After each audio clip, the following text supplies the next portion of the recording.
drew a lot of our inspiration for our characters from the classic pulp action adventure stories that you've seen in books and movies and comics. One of the hallmarks of this genre is the fact that you have a very relatable hero who's kind of an everyman. All of the heroes are really recognizable human beings with all of our strengths and flaws. And we figured out that that was something very important for helping audiences connect with the character. This is finally it. It's not just the fact that you have chases and gunfights and a heroine and all this other kind of stuff. It's the fact that the characters are real people. They can make mistakes, but be heroic. Nathan Drake is our hero, and he's the kind of guy who knows how to handle himself in a tight situation. But he's really just a guy in a t-shirt who finds himself in a difficult situation and has to rely on his wits a lot to save the day. Elaine is a really cool character. I think she's something a little bit new and different for video games. She's a bright, self-sufficient young woman. She's very curious. She has this strong intellectual drive, has a kind of unconventional beauty. And there's this immediate chemistry between her and Nathan that really helps drive the story forward. What's going on? Birds. Pirates. Then there's the character of Victor Sullivan. He's kind of that guy's guy adventurer. He's the consummate con man in a world of con men. There's nothing here, Nate. Let's just keep that between us. For the first time in Uncharted, we actually had to cast actors who had stage or TV or film experience because we were doing motion capture for all of our cinematic cutscenes. So we have real stage and film actors coming in, getting in the motion capture suit, recording their voice while they're acting out the scene, which I think is really important because you capture that moment rather than having them try to pantomime to some voice dialogue they've already recorded. The physicality that's demanded in doing motion capture and creating, you know, an action film, essentially, has been tricky. All the stunt work we have to do here, I mean, I go, is this my job? This is so much fun. But at the same time, the next day, I'm like, oh my word, I am so incredibly sore. Well, I think the coming together of film, stage, and video and games is happening right here on the mocap stage. I really stage things as if I was doing a play or a scene from a movie. I had no experience. I was flying by the seat of my pants the whole time, scared to death, and having a great time.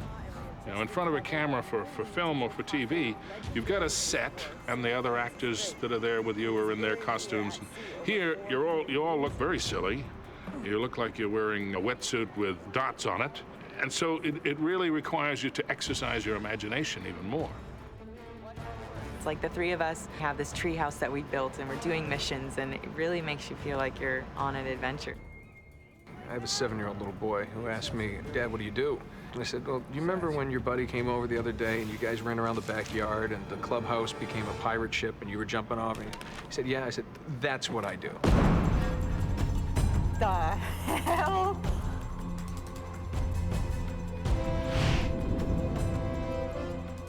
This is not a period historical adventure. It's a contemporary adventure.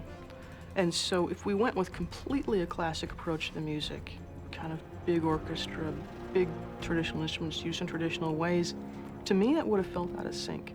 Working in the action-adventure genre musically, you can frequently find yourself falling into a lot of cliche sort of action-adventure things musically.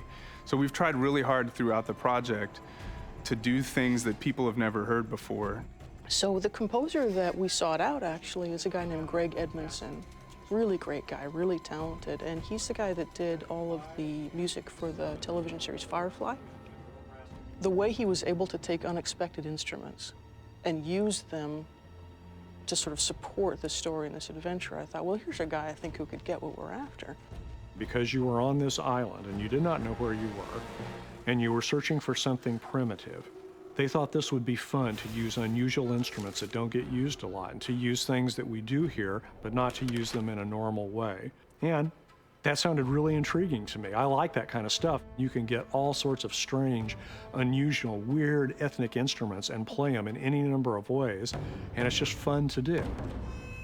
He left a lot of room in the music, and he infused a lot of rhythmic excitement into the music so that it's both engaging melodically and texturally, but it's also very malleable for us in post. We can shape it to the world and let the world breathe and let the sounds of the jungle come through.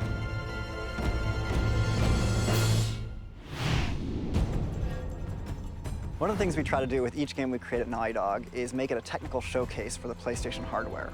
So we've got a team of the best engineers in the industry working on this game, and I think we're really going to set the bar for PlayStation 3.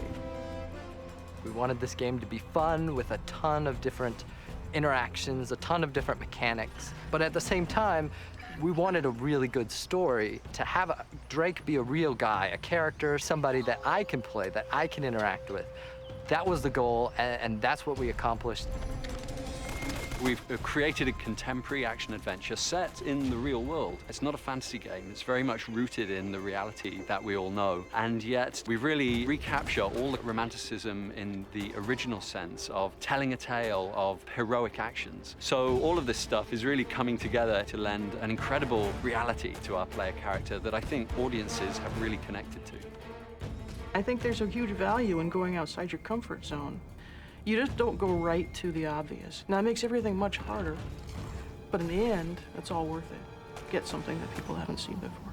I'll be damned. I'm most excited about how fun it is to play and how you just lose yourself in the environment and the world that we've created. You know, I mean, when you pick up that controller, it's really easy to have fun, to be powerful, and feel like you are the action hero.